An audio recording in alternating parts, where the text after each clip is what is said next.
All right. Can you say something? Was you there? Say stuff. I need to figure out. Touch, words, food, hungry. Oh, wow. All right. What'd you think? I don't believe in causality anymore. Um, yeah. He made some pretty good cases against it. Yep. He's pretty mindfucky. He's also the number thing makes sense now. What with his like the way that he outlines stuff, like his like The structure of the paper, yeah. yeah, like the bullets. Did you read what I sent you? The from Notre Dame. I did not. Okay. We'll cover it, but yeah, it did definitely feel like he Let me see. Hold up. Where's your? Here, I got a little audio recording of it.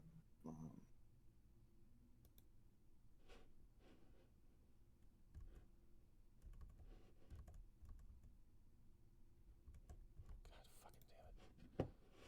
Jesus Christ! Go here. Fucking turn this shit on. All right. So this is the metaphysics of the Tractatus. Picture theory representation. Proposition says pictures logical form as unsayable. So you're saying the numbering makes more sense now? Yeah. So they make a good point. Hold up. We're both gonna say stuff at the same time. Say just kind of talk mildly at your normal talking voice. I need to get these levels fucking equal. Just start saying dumb shit. Okay? I'll just start reading. We're just talking. Facts. Okay. Actually, standing I think we're in relation. okay. I think we're about good. Okay. Okay. Anyway, continue. Oh, okay. My headset was doing weird shit. You're on the air. Oh, you were checking the balances. Sorry, I didn't. My headset kept cutting out because of my Bluetooth. You still need audio. Check 1 2. Check. No, I think we're okay. Oh yeah. Well, it's probably better now. Check 1 2.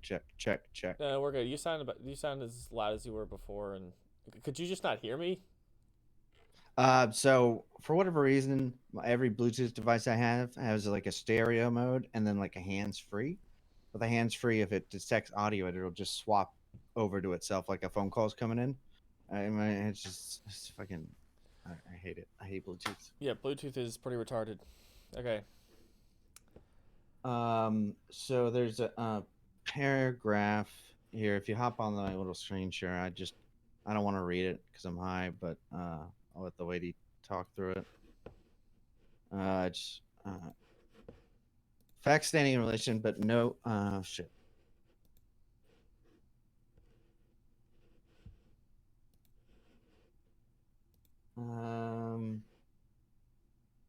There's a paradox for the entire book based on. So this was just a great little fucking. It's almost like just an explanation or a walkthrough. Yeah, here it is. Yeah, here it is. Aim. If philosophy does really aim at giving the form of any possible fact, then what use can it have of the results of scientific theories which do no more than enumerate and systematize actual facts? But here a kind of paradox arises. Wittgenstein thinks that it is the job of philosophy to tell us what the logical forms of our thoughts, and so of all possible facts, are. But doesn't this just mean that philosophy is interested in a particular kind of fact?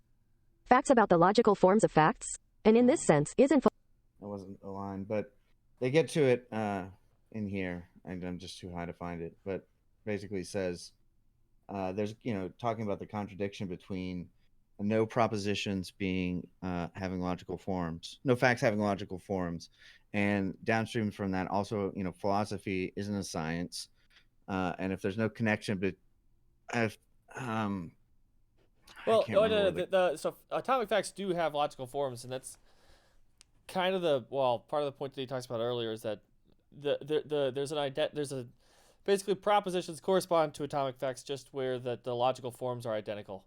So there's where they're identical, right? Yeah. So like the fact has a logical form and the proposition has a logical form, and they can or cannot be identical. And then the proposition refers to the fact when it does have the same logical form. But I guess what was that thing about science that where like science is trying to determine Yeah, that's trying to determine facts about the world? yeah, So I mean, I think it'd be kind of hard for him to even admit that there's like a useful thing such as science besides like classifying sciences. But most of what science wants to do is it wants to come up with the the causal I guess the causal mechanisms involved in natural phenomena. But right near the end of it, right at 5.1362 is where we get the pivotal moment in our anti-causation, which is nuts. Because so I guess the idea is that we can go through the argument about why a tautology is senseless, or that it doesn't actually say anything because it's just true in all cases. I don't think that's interesting, but yeah, I'm with you. Yeah, but so you have that. Now, the interesting thing is to say that one given causal nexus is a tautology. I guess has to be true because it's something that is true in all cases. It's a set. Or that's you gotta slow down. So I'm a little high, so let me take notes. That's fine. So say the beginning part again. That was the interesting. The interesting part comes where you start claiming that where he claims that a causal nexus is a tautology. Nexus. Now, because the nexus word threw me off. And nexus is just kind of fancy. I mean, you can either break it up, but basically, what causation is for the most part just iterating a bunch of if A happens effects. then B happens. Just a lot of those. And then the causal nexus is now you can either put in the form of you can put it in the form of a list, and where you have hold up, you're showing me other parts of your screen. I don't want to put that on the internet. It's just my notes. Yeah, I figured. I just didn't know what you were gonna pop around to, so I'm just gonna. Okay. So basically, you have one A if A then B, and then you have another like if C then D, then you have another like A. Yeah. Yeah, and so then you can either have these in a list, or you can have them in a big conjunction where you have if A then B and if C then D and if E then F, and that's just one big thing. And the point of it, I think the point of what he was trying, I guess he has to be saying is that you'd have, in all cases, you'd have to be able to say that for all the truth functions that come into that, it would be true in all cases.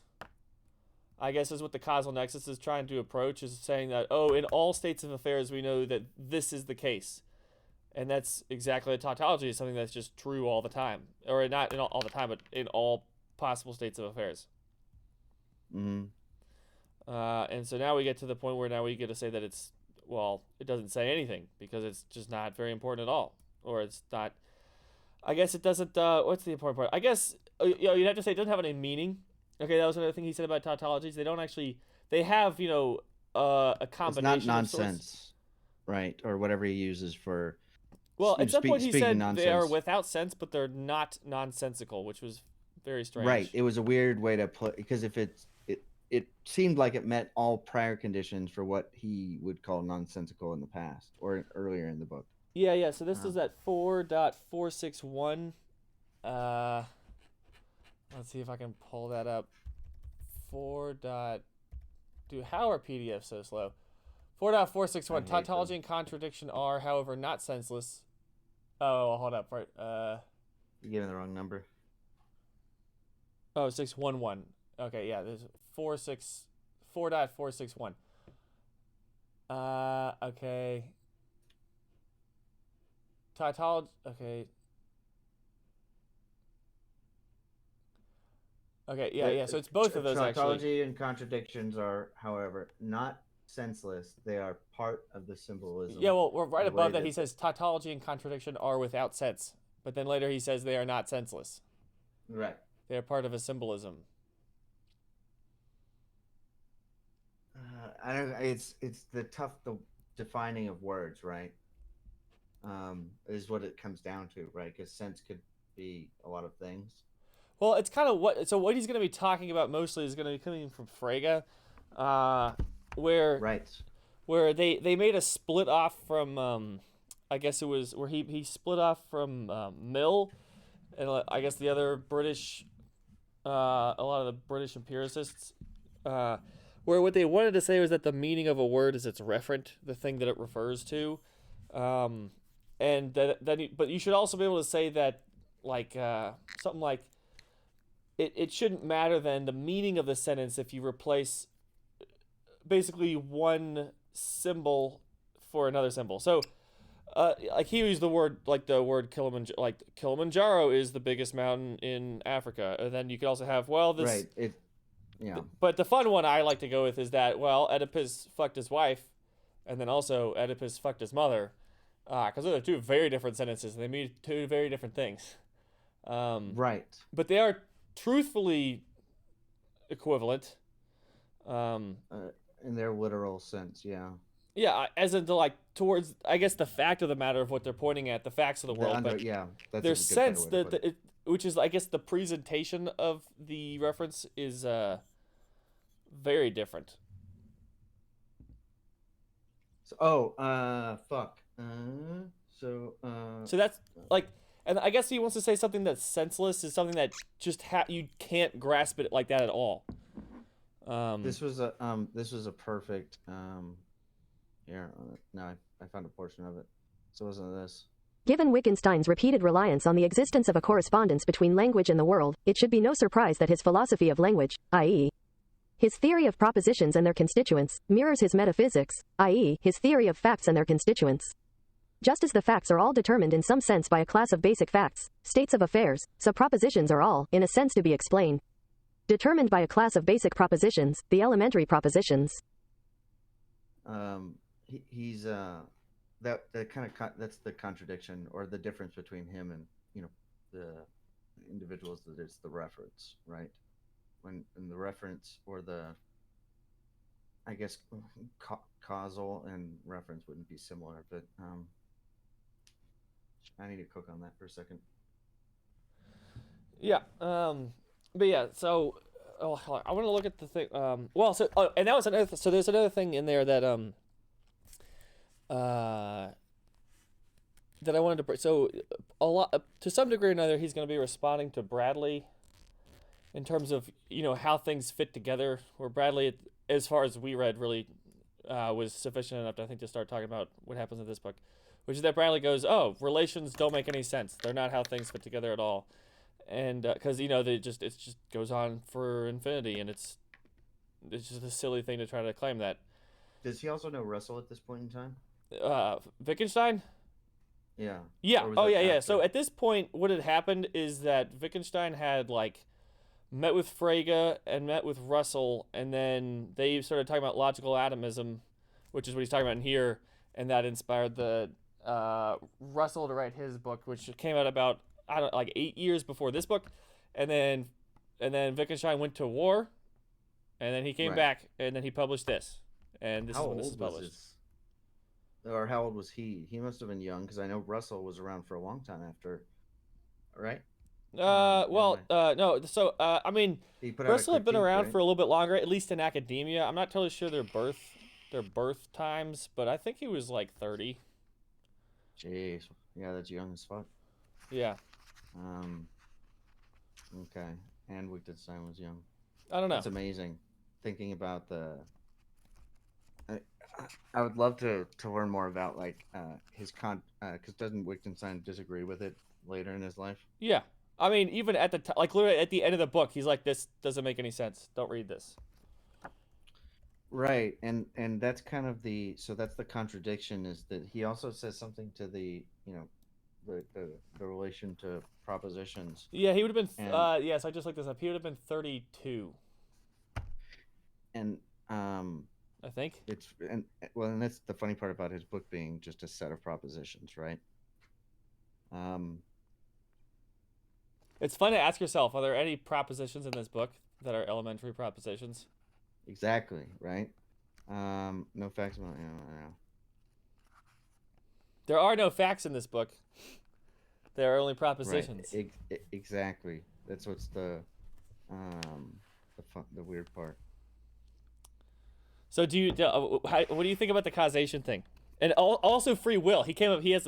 I guess now a case of somewhat of a case of free will. I do think it's interesting because and it did kind of make me question, like when I first, because I don't think this is the first time I read it, because wait, I'm thinking of Bradley. We read Bradley's causation article or chapter, right? Yeah. Yes. Holy shit. Okay, I was having a fucking deja vu. Um, I do think, um, yeah, Bradley was the first person to make me like really, because he also kind of breaks it apart. And so so that makes more sense in my brain temporally. It was already kind of falling apart because I do believe in determinism. Can you recall Bradley's account? I guess against That's ultimate that's what causation. I'm trying to fucking like stir for my brain so I can kind of understand why my brain's evolution on causation is really going to impact the way I kind of. But I'm high, so it's like I'm not I don't have access to all my RAM right now. Bradley FH causation. Actually, I guess this was published in 1929. I don't know what I was looking at. No, hold up. Which appeared 1922. Okay, yeah. So he was like in his 30s when he wrote this. I mean, I guess he would have been in his late 20s when he was writing it, but I guess it came in as his thesis for his doctoral thesis in 1929. No fucking big deal. Yeah, he had this published before he had his PhD. Insanity.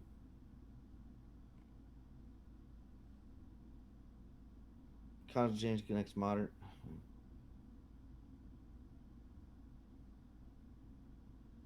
You can never just find something small and short. It's always the entire book. I don't recall what Bradley said on causation. Do you? No. I barely really read that chapter, and I think that's about when we. That was the one I read like 3 times. We Yeah, always have 'cause like the yeah, competing interests.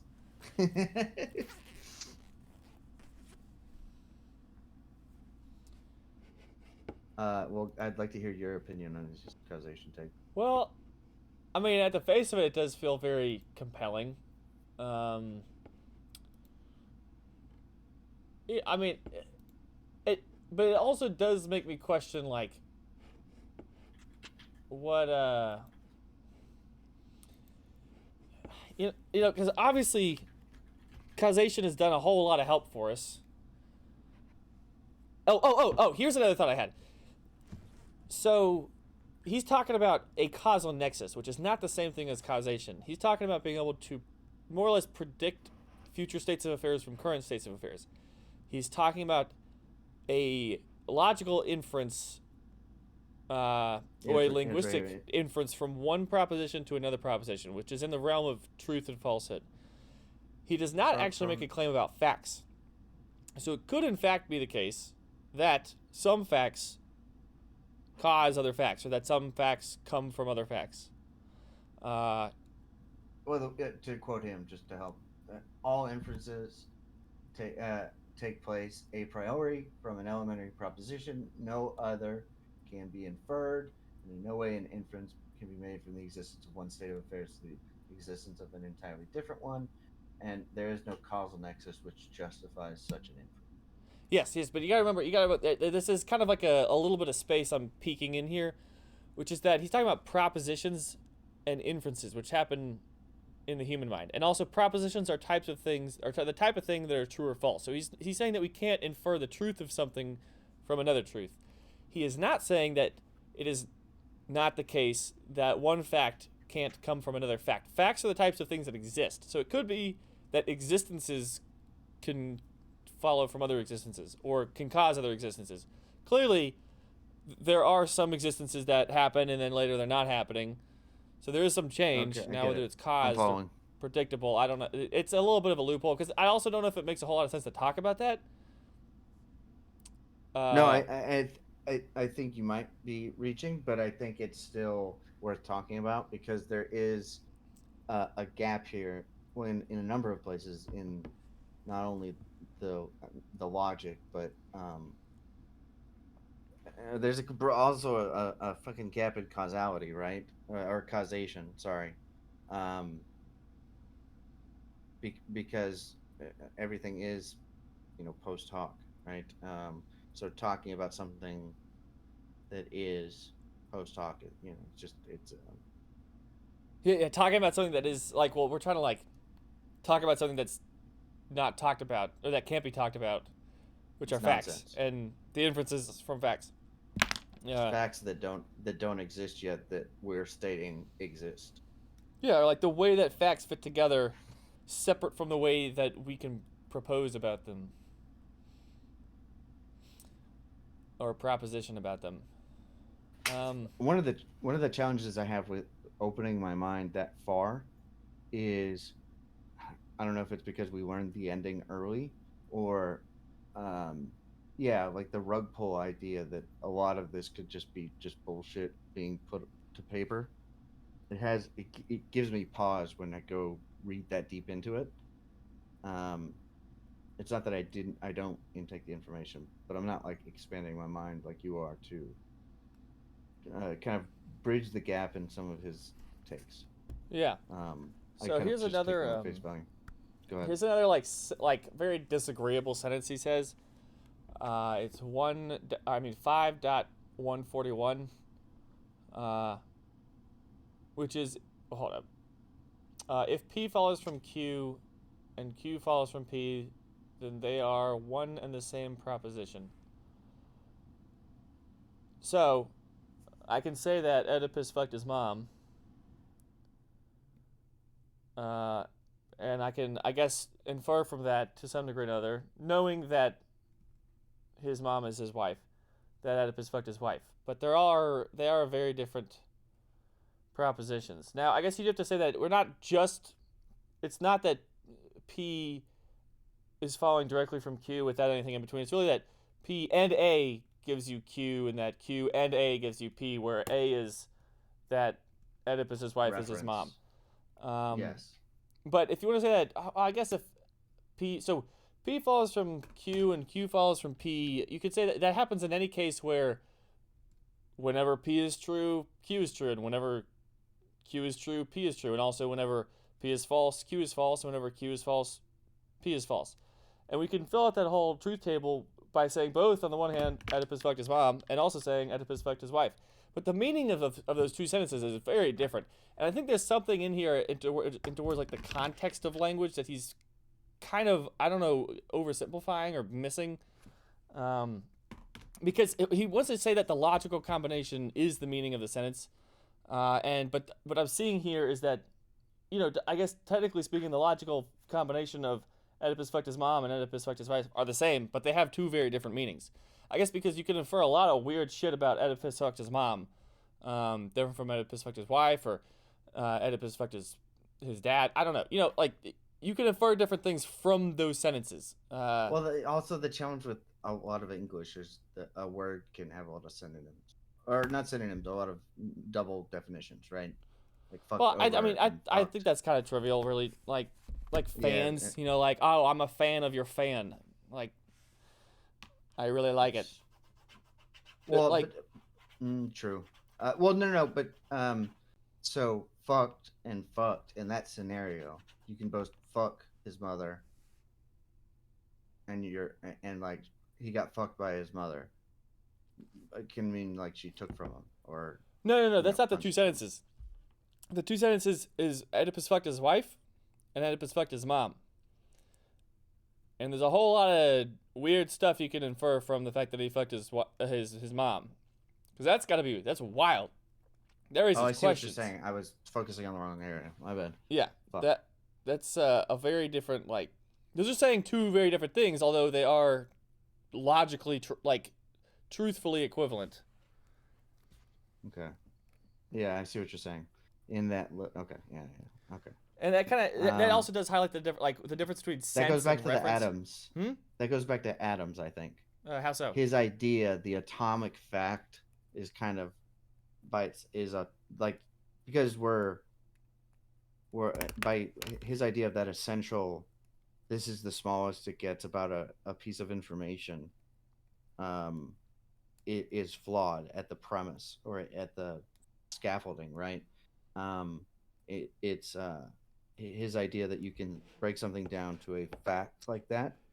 We all know there are probably atoms of atoms, and right, and it gets deeper. So whatever you like, the idea that this I've narrowed it down, and this is it, and it is backwards, forwards, an atom.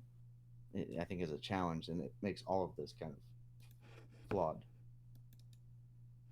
Oh, where we can't actually know where the like atomic fact is, or like we can be familiar with the atomic or elementary proposition. That's another way, yeah, exactly to put it, right? Like, it's he takes that piece of information, like you said, he is deductively he is accurate, right? If he believes this, the atomic facts and blah blah blah. But that first premise is a problem, right? Or the elementary propositions, right? And then he plugs that atom, so to speak, into the formula of if A from B, then B from A, and then makes another assumption based off of that underlying piece of information that I think shows not only a flaw in the logic, but that's going to carry forward to exponential erroring, in future formulas. And that's kind of where the challenge comes through. Mm-hmm.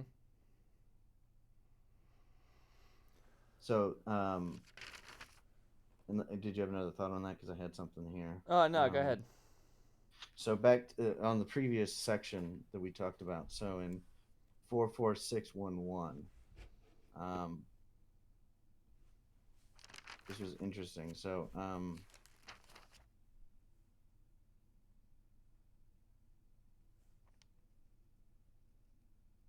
But this leaves the question of what we should say about those propositions, which are true or false, no matter what it is the case. Wittgenstein calls these tautologies, and then the latter contradictions, blah, blah, blah. And they use, I know nothing about the weather when I know that it is either raining or not raining. But then they go on to say about the tautologies. It's not transparent what the analogy here is supposed to be, but the basic point is that tautologies and contradictions are a kind of artifact of the ways in which we can combine propositions. They are kind of limiting case in which the propositions combined cancel each other out. And then, sorry, I got lost in reading here.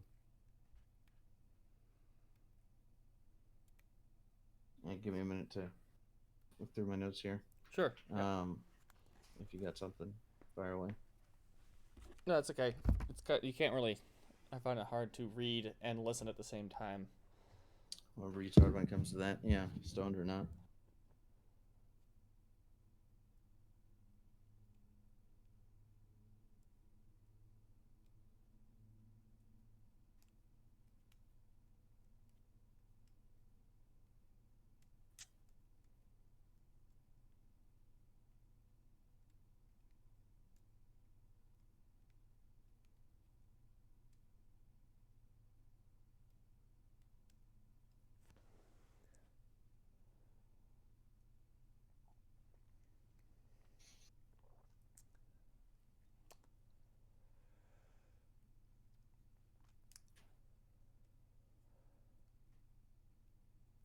I'm wondering where he's going to take this idea.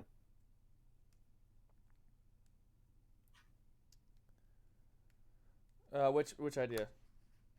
Just the walk he's taking us on through this general section, right? If The he's gonna logic, build on like, because this section got very heavily logical. Like about midway through is when most of he was just talking about just symbolic logic. Mhm. I wonder what he's gonna take these building blocks and plug them into. I mean, he did get to around to the one thing about, making an argument against causation. He started bringing it into probability too. It was also interesting that he quantified the number of, on the one hand, the number of possible states of affairs, and then the number of possible belief states about those states of affairs. I wonder where he gets most of his inspiration from. It's a very unconventional wisdom. I mean, I think a lot of it is math.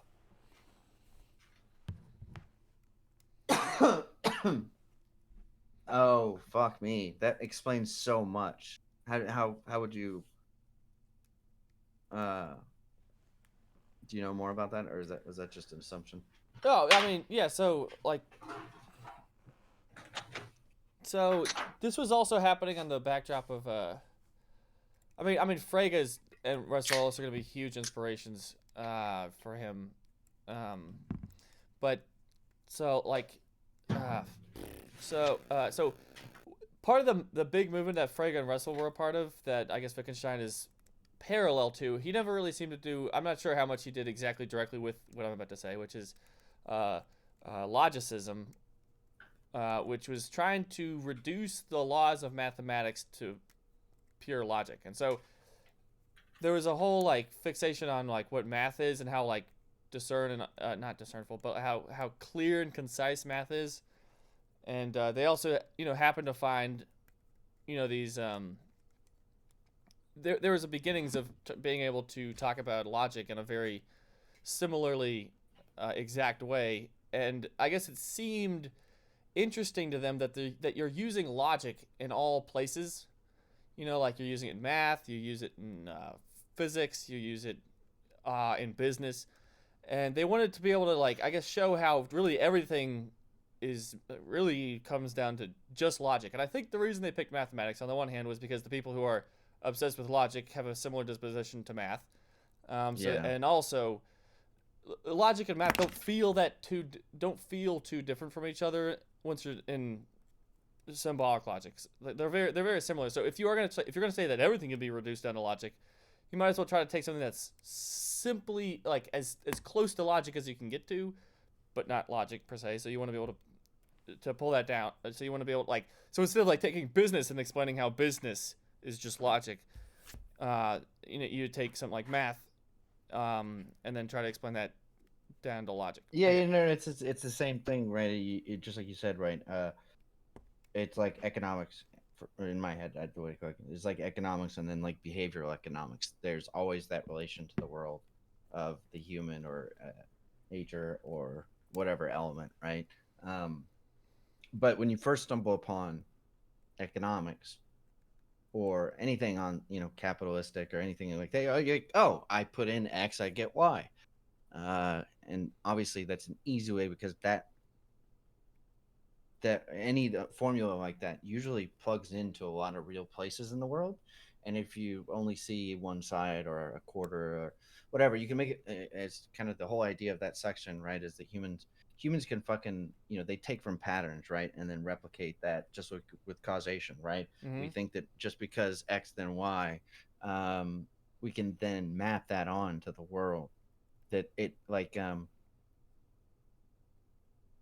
Republicans do with facts, or black people do with cops, right? Mm-hmm. That I have one or two experiences. That means all experiences are equal, or will be equal in the future, and due to inference, which we can't make. Yeah, Sorry, so I think he's taking this similar, if you want to call it fetishism of symbolism. Pregnant with fetishism. Yes, and trying to take it into logic. I mean, not logic, into language. Mm-hmm. And talking about the types of things that you can say, and then also relating that to things in the world. Because I mean, really, if you're gonna not like mathematics is kind of it's language, but the weird thing about math is it doesn't have to actually be about the world. It's just about itself. Just like one and 4 and 8. and the letter A, and Yeah. So I mean, I guess he just had a predisposition towards this, and then saw this whole area of things that, I mean, he wasn't the first one to start doing it, but I think he really, pushed it in that direction. And I think being able also to like quantify things is just if you want to say, it's very satisfying to be able to say this is exactly what's going on. Oh, Yeah. Can I build on that? Yeah, go ahead. That is exactly why. You're Alex Jones. You're half the Republican Party after the election, right? We go, how do people believe that an election is stolen, right? For example, like that's impossible. But if you have this answer that just plugs in everywhere, why did they make drugs illegal? Well, it's because the fucking Soros and the fucking Hillary Clinton run a cabal of, and that must sound crazy, but it just fills in so many gaps nicely. And you just fall into this this assumption, and it's people think that that's a tough leap, but it solves all your problems because you can just plug that information anywhere, and it explains why you don't get your way or you're wrong or whatever, right? Yes, reverberation does feel a whole lot truth, and it does a lot for rhetoric. It just feels good, right? Like, oh, I've got this fucking, it's exciting. Like there's Jews that run the world, right? Like, and they stole the election, and it was Chavez. I don't know. Yeah, that's interesting because also to say, like, there's another sense where we're saying where he's gonna make that claim, like, the number of total states of affairs is the number from, if the total number of atomic facts is n, then the total number of possible states of affairs is the sum from v to n of n choose v. Like, that's the equation for the possible states of affairs. But I guess you have to be saying that itself, that is a tautology, because it's true in all cases. And therefore it is a senseless thing to say, which is fucking wild that he's like, if you infer from the other part of his paper where he says, all tautologies are like, they're senseless, they don't actually have any meaning, then you have to be saying then, when you come back and talk about the number of possible states of affairs, that's got to make no sense. It is a senseless thing to say. I guess you could say it's combined in a certain way. I think he's conflating logic and meaning is a problem that he's having. Yes. Well, and that goes back to the whole math over applying formulas and trying to use a stencil for everything. Because if you can say like that, because you can say that the sum of all possible states of affairs is the sum of n choose v from, or n choose why he's like v this? to n. But you can say that it's senseless, but it is logically, I don't know, it has logical equal form sound, to but not what is it, sound? No, it's valid, but it's not sound, if you want to put it that way. But not sound. Yeah, I mean, I wouldn't actually want to say that because that's a little bit of a different framework, but it has a logical form with what's going on with the logical form of atomic facts, but it doesn't actually say anything meaningful about the world. So we're really going off in three directions here instead of two, where he has propositions and facts. I guess I kind of want to be able to say that you have propositions which are truth or false, and that's where you get, like, I guess, the logic end of things. And then you'd have to have your atomic facts, which are the things that are going on in the world. And then you have your meanings, I guess, if you want to put it that way. I guess they have to be types of things that can be shown, possibly. Or maybe there are the types of things that can be shown. Like, I feel like there's something in here that he's conflating. I feel like it could be adjusted. This sounds like moved it in the right like direction. a response to the reference, because it seems like he's throwing out, because if I heard it right, prior to this, the thought was the reference was the thing or the meaning. Is that accurate? That was before Wittgenstein. Yeah, that's kind of what Mill was doing, and it feels like almost a response to that. Oh, well, what he's saying? Yes. Oh, entirely. Yeah, definitely. It's like a fuck you letter to the reference. It's like he is fucking the reference idea is religion, he goes atheist, right? He is anti that idea. The Mm-hmm. reference is the meaning, and it's like a letter back the other way. And he in himself is falling down this uh, uh, causation rabbit hole that now I can explain everything through the other way, and that's probably the not that's probably a big part of his age, because his age is important. There is wisdom that comes with age, Mm-hmm. and there is something that happens sometime between about 29. I know it sounds crazy, and it sounds obnoxious. There's something that happens between like 29 and 35 usually, or 28 and 35, and your brain just like fucking changes. And you don't realize it one day, but um, you know how as like anything 20 and above, you just like, God, I was cringe in high school or middle school. You know that? Mm-hmm. There's a second where you don't really go, I was cringe in my 20s until about like 29, 35. Uh, but that when you do have that, it's a different, because now you're talking about your adulthood, and I don't know if there's any correlation. It's just the time periods line up, but you definitely have a different outlook on how it's you have an idea of how little you know. In your 20s, you're like, I got this shit. I know the fucking world. Um, and I guess even in your childhood, but it's sometime around fucking your late 30s or late 20s, you start going, okay, I accept the limit of my knowledge, and you become wiser by just being able to kind of in a sense understand that not everything is totality, uh, in a different way. I don't know how to explain it. I don't Mm-hmm. know if you can empathize, No, I mean I get what you're saying. Um, but can you empathize? uh, can I empathize? So, Is that your experience? In other words, well, I guess I can't say I can't say it's been my experience because I haven't actually gotten to those ages yet. right? Well, that's a challenge, and I don't want to be. The worst thing in the world is it could be like, you're not old enough. I never want to, because I never want to sound like that to someone. That's just the worst thing to say. Mm-hmm. But something I said the other day that I've never said about anything ever, uh, is like, oh, that person just sounds like they're going through their early 20s. That's not something like I wouldn't even know where to classify that prior. Um, but there's some thing where someone is a completely astute adult that completely looks like, but they have this little tinge on their ideas where they're tying things together a little too loosely, and just kind of running with the world, that changes. And you can kind of see the separations between the older ages as well. I don't know.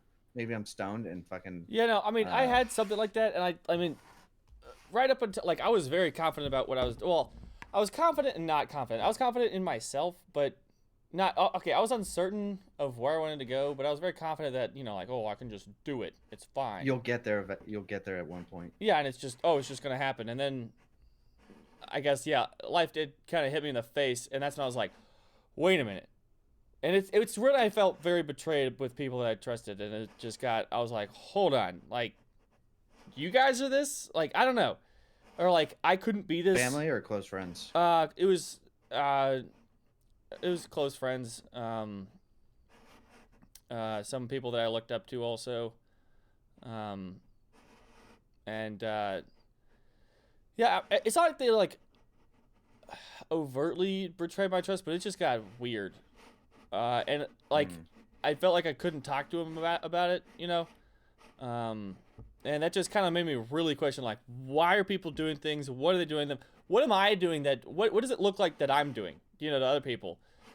There was just this whole level of like thinking about, I guess, people chess, if you want to put it that way, that I was Now, is it aware like of before.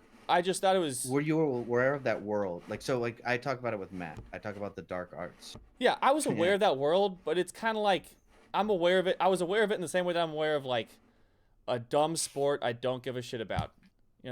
Like You know it's there, but you would never be able to tell me what a first down in the dark arts was. Yeah. I was like, I know it's there. Like I guess I've seen it, but like I don't think about it at all. I think it's stupid, and also I very largely devalued it.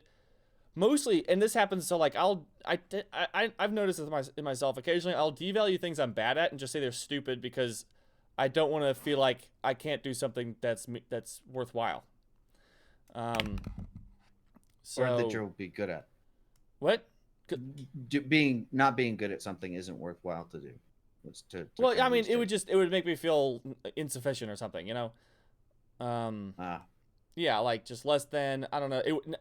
It's not only that it wouldn't be fun, it's that being bad at it would say something about me, which is that like I'm unvaluable or something. So basically, before I get allowed to say that to myself, It's like admitting to your young friends that you jerk off. At a certain point in age, you don't care that I jerked off. Are you talking to But kids, Sasha? like, Are you telling little kids that you jerk off? yes. Your little But friends, no, dude. You tell your little friends. when you were 12, if someone just said they jerked off, they'd go, "Are you a faggot?" Whatever, right? They would make fun of you for You like jerking off off penises? Yes, I do. You like rubbing penises? Exactly. That's what. Exactly. With 13. Yeah. No, so there's an analogy, but yeah, you get the point. I totally empathize with that. And the friend thing, right? Like that shit fucking, yeah, there's definitely, I think that's more of just that could be a part of what I'm talking about. That might also just be a period or a, I can imagine people. Well, like the other thing too is that happened, and then I got through it. And I was like, all right, that was a one-off. That doesn't normally happen. Yes, and then it happened again. I was like, oh god! But this time it was less bad for two reasons, or really three reasons. One, because you started seeing the signs. One, because I didn't care about the people as much. So yeah. Second, I could see the signs when it was happening, and I could kind of offset it some. And then third, it had already happened to me, so I was to some degree calloused to it. So, was that already proposed in the first one? The first one is that. The first one was I didn't really care about the people as much. The second one is I saw the signs and I could offset it. And third is it already happened to me, so I don't know. All this to say, causality doesn't exist, right? Yeah. Well, yeah. So, like, I was totally not surprised when that one was just more of a work thing than anything. Yeah, but I was totally fine with it happening because I wanted to see what would happen if I pushed in a certain direction, which was mostly, well, in their minds, disrespecting my superiors, but in my mind, it was calling them out for not knowing what's going on. Okay, hold on a second. I need to ask you about this because it's like a wire crossed to my head. Because you're a very, you know what? No, it makes sense. Because when you first told me that, like, you didn't say that you hate authority, is that like a charitable way to say it? Something like that. Yeah. Like, it's kind of odd. So, like, I've noticed I have a slight tendency in myself to be very happy. I'm very happy, like, helping my peers and those below me, like, behind me or below me or whatever. But I really get a kick out of challenging the authorities at hand. I mean, like, basically because I think they should be able to stand up to that, and I think that there is an answer, and there's more of an answer I can get by challenging it than by just following along, you know? Well, that's very convenient that you're helping them by challenging. Yeah, I know, right? It's great. Like, they should be able to handle it, so, like, I'll just throw it at them, and they can just deal with it, you know? That's why they're the authority, right? Exactly, like... No, I was joking. Oh. Obviously, it sounds like... Well, I mean, obviously, yes, but the idea of my point was that, obviously, you're not doing it because you're testing them, right? You clearly have a... like when they ask you to do something that you already know that both you and they know that you can do, and you're busy with something or whatever, and they're challenging, they're now telling you that you're probably under doing your job or whatever. You're not gonna. It doesn't sound like you would take that in stride and be like, "Yes, sir." Well, that'd be okay. The more the problem is when somebody tells me to do something, and I have a very good reason for believing that they don't know what they're talking about, and that I'm just going to have to waste my time for a long time, and it's just a big waste of time. And someone to push on me and be like, is this really what's going on? Is this really what we're doing? Can you give me all the details? Can we hash this out? I don't want to just go, so you don't know? You don't know that it's So Like, here's a good imagine if example, somebody's and like, if your boss came to you at some point and was just like, "Can you invent Google?" And you're like, "I mean, no." And they're like, "Why not?" Like, you can't do that. Like, you can't do what I'm asking you to do. You're not doing a good job of your work. You're like, what is going on right now? Or like, because you've seen it. I've seen it. At least at that job in particular, I'd seen it happen in the past a lot of times where they're like, "Here's the details," and you're like, "All right, I'll struggle with this for a while," and then they'll come and be like, "Oh, all that information I told you is wrong. Here you go." Or like they like give you some of the information you'd ask for it, and they'd be like, they would just give you weird non-answers back, and then you'd later find out they're like, "Oh yeah, here's the information." You're like, "Why did you wait 3 weeks to give this to me? Like, you had this. What's happening?" well, if you believe in causality to a large degree, and then causation, usually that's not due to incompetence. More often than not, it's usually isn't a company structure. Like, for example, in my job, right? They make us, or well, the job I quit. Yes. um, for salespeople, you have to like take notes and you have to fill out a shit ton of fucking dumb shit, right? Like, I mean, 30 minutes to an hour that should be done or either not by me or by a computer or just whatever. Like all this info, like what date did you enter them into the system and what happened on that call? Like all this dumb information that never gets looked at, and it would take all of my day, right? Yeah. Like and 80% of my time. Now, I could just call the customer, get the sale or not, but due to I understand though in the back of my mind, I will bitch to my manager, but at the end of the day, I know he's telling me to do that because it's company policy, it's probably recommended, and you probably want to know what thousands of salespeople around the globe are doing. There is a reason. It's not because he's like, I just really hope you make less sales this month. Yeah. Do this work. But it seems like you don't imprint that. Why is this happening? Other than it shouldn't be. No, it depends. It depends on on the situation. Like where I am now, I'm comfortable with what's going on. But I'll still challenge my authorities on some certain stuff when it matters. And that's the other thing too is figuring out which battles matter. That's a tough one. Yeah, which battles can I know? Do I know could actually have a recourse, or what am I just gonna have to swallow? You know, like kind of like part of the thing where like I don't know, kind of like today where it's just like out of the blue, my boss is like, "All right, you need to stop what you're doing. We're just gonna do this instead for today," and I was like, "All right." I'm like working hard. I've been working hard at this thing for 3 days, and it's gonna be a tough one, whatever I'm working on. But he's like, "We're just gonna do this." And to be honest, like at a different time, I think that would have bothered me. But at least this time around, I was like, "All right, well, I could use a break from doing this because I've literally been doing the same thing for 3 days." Well, today was not so much. I did it for half the day. Just trying to get this this web server to work behind a proxy and also work with an identity provider to authorize users. Anyway, yeah, and so I was just like, all right, just this is what I'm gonna do now. Like, I'm just gonna do a mix of actually planned things and very ad hoc. This is what you're randomly doing right now. And really, a lot of it I'm fine with because I like the people. Like I feel like they care. They are helpful. They'll tell you when they don't know what's going on most of the time. Sometimes they might kind of skirt around it, but I don't ever feel like I'm getting weird like gaslight answers or like non-answers, and then they look at you and expect you to act as if they gave you a real answer. I don't know. It's weird. And I don't feel like I'm actively being like. I mean, that last shot was pretty stupid. But I don't feel like I'm being actively like. I'm not being actively like cut under the knees. I'm not accusing you of. I was just curious. Yeah. Yeah. No. So that's not something that always happens. I got a problem where I'll know that I'm that they have a good reason to ask me for something, but I just don't want to like I don't like the attitude or whatever. Like the same effect is that I'm talking about management. Yeah, attitude can also be like, because like you're like, what are you doing? Like, why am I gonna listen to you? Like exactly. Yeah. Like what so that's makes where you worth from. listening to? You know. I was just curious how you dealt with it and rationalized it. It's just interesting. All right, let's just try. Let's pull this back and then try to finish up. Yeah. Oh, okay. I mean, I don't have anything else. But Yeah, I have some stuff. So here's a cool one. I like this one a lot. 5.122. 5.122.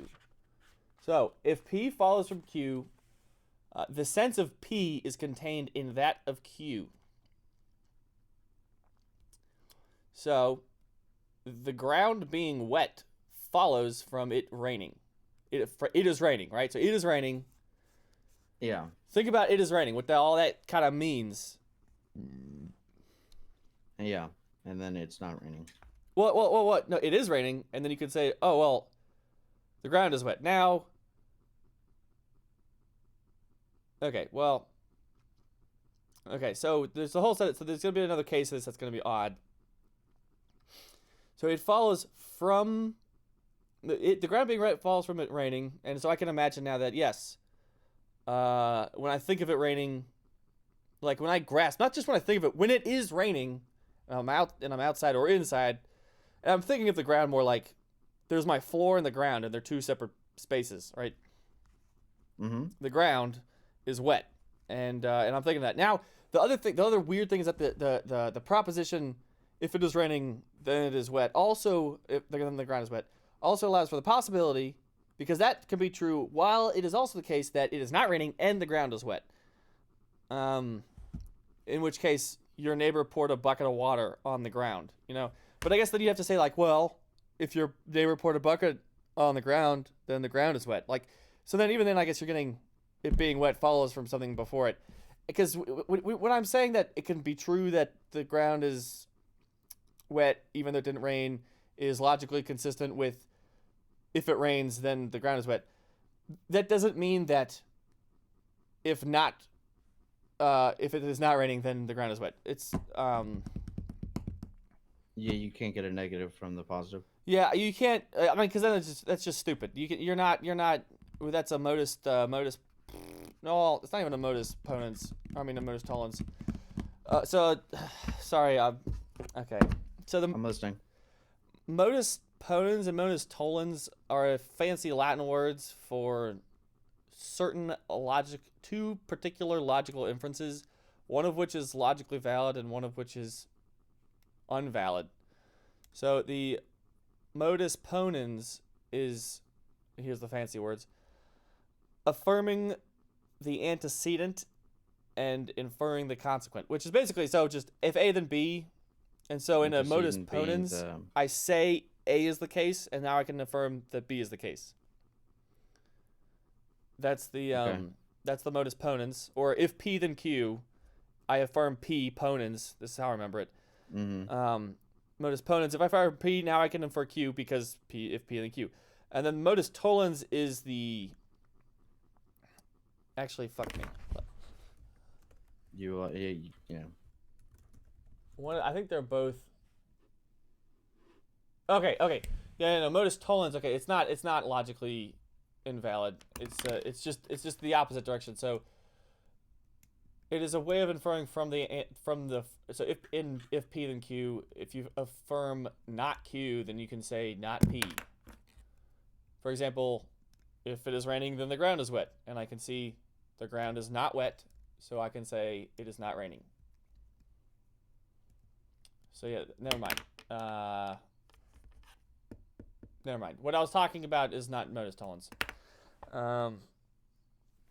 Okay, I just thought that was interesting.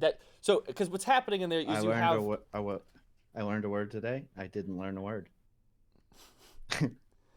So the interesting thing is that he's tying together the concept of sense with inference or with logic.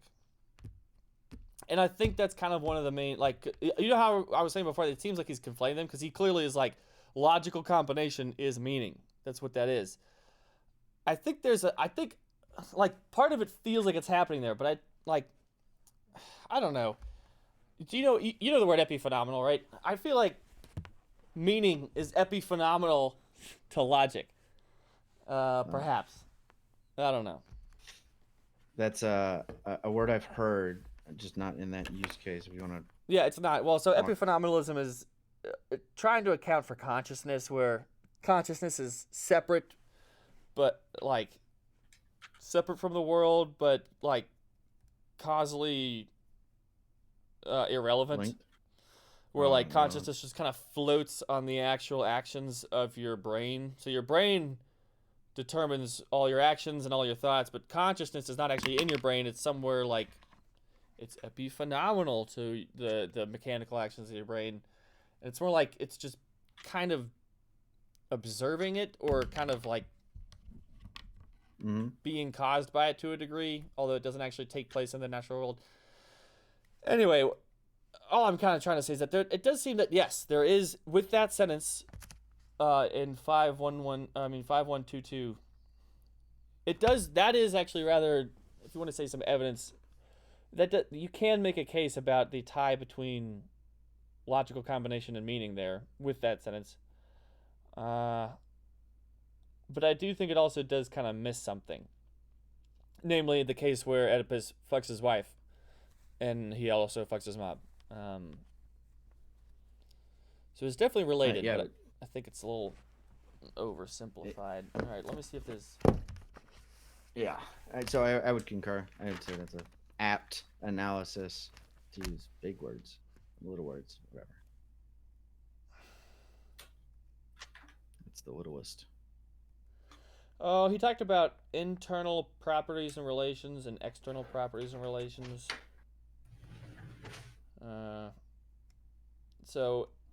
External being both formal, or I mean, external are the proper. External was not analogous, used as formal, and then, I'm looking at the word formal and saying it. External was proper. And you fucking up sentences really fucks me up, because I was like, because my brain just hits a wall. It's like my brain can't go rewind the tape in my head. Yeah, so external properties are proper properties, where he means proper, like in the sense that that's what most people think of it. Proper. Like, I don't know. What's a property of me that is like external to me? proper. I have no fucking idea. Like, that was a proper beer, you know? We'll go with relations. Relations make more sense. An external property to me is that I am wearing a blue shirt, or I am sitting in a chair. You know, because that takes something that's not me, and it relates it, and it is related, and now I'm related to it. So then you have, and that was proper relations. But did you fuck it? And then we have internal relations, and which are the same as formal relations. But he talked about this more in terms of sentences. So like, I think something like you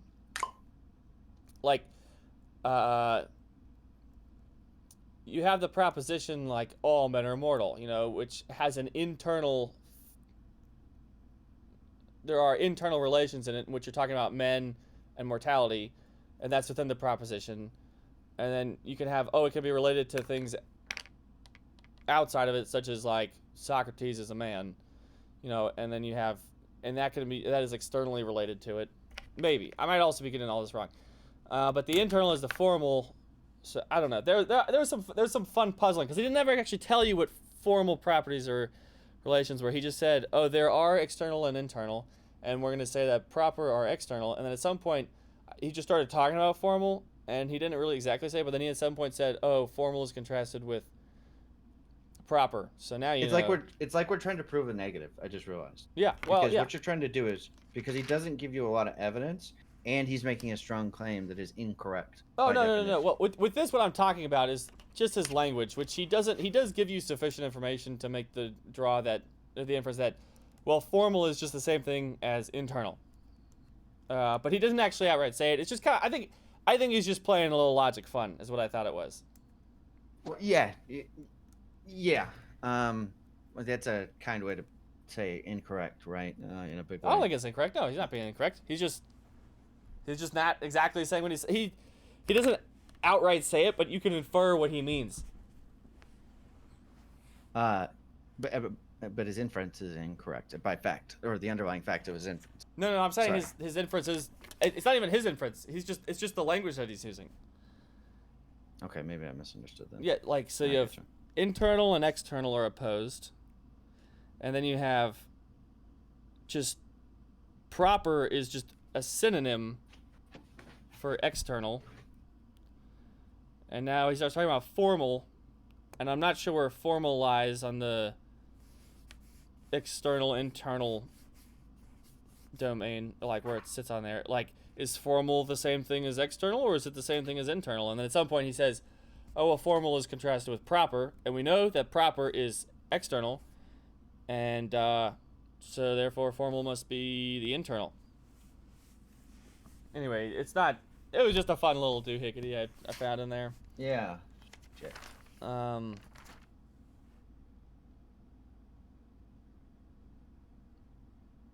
You said you had, I believe, a couple more. I don't know. This one was not. Well, this was from last time. Let's not look at that. Oh, there was a section in here in which there was just a slew of quotes that I've heard from this paper or from this book.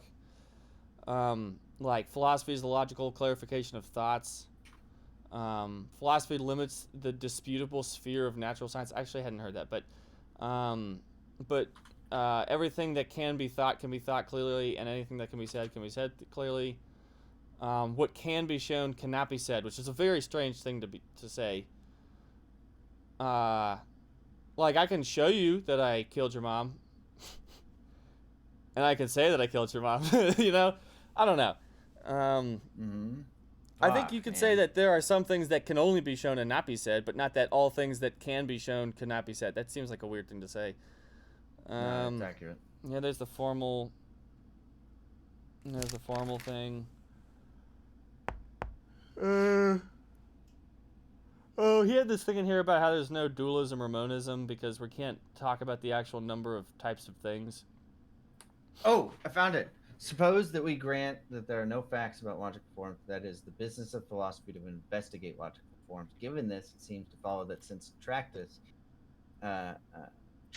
is a philosophical work, it must not contain any propositions which state facts. But then what are all the sentences in this book which seem to state facts to it?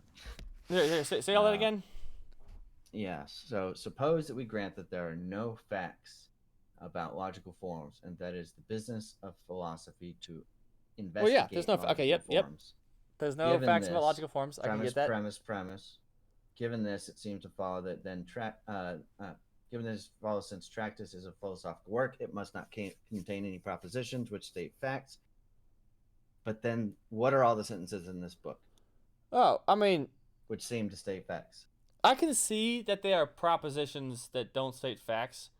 I guess the only thing, because you can say shit without there actually being facts that correspond to them, I guess. Short answer is that the sentences do not, strictly speaking, say anything. Their function is to show us what we know about the logical forms. And quoting 4.114, philosophy will signify what cannot be said by presenting clearly what can be said, which touches on the central paradox of Tractatus. We will return to at the end of the book, which is what we know the summary to be. This fucking this is what I was looking for the whole time from this analysis. That was like, that's a fucking good point.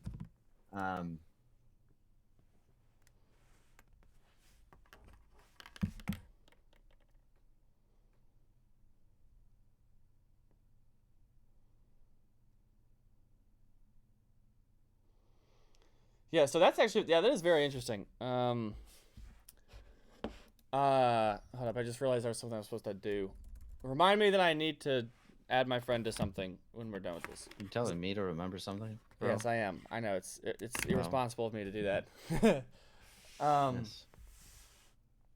What was I thinking about? Okay, so yeah, so I can see how you can say that he's saying that there are propositions, but they don't actually reference any facts because he's talking about logical forms, and logical forms are specific. Well, logical forms are about facts, and facts exist. I don't think logical forms exist exactly. He doesn't believe that there are any facts which are necessary. He doesn't believe that there are any facts that are necessary. Yeah. Well, there's a sense. Sorry. Oh, there's a I sense thought that was a statement. in reading Wittgenstein that he thinks that there are no facts that are necessary. Mm-hmm. Including necessary and possibility in terms of the sparse metaphysical resources provided by a set of mutually independent contingent states of affair. To admit there are facts about logical forms while holding to the plausibility or plausible thesis that these facts are internal in Wittgenstein's sense would be to give up that ambition. Suppose we grant that there are no facts about logical forms, then that goes on to restate. Then so obviously that's the contradiction of the book.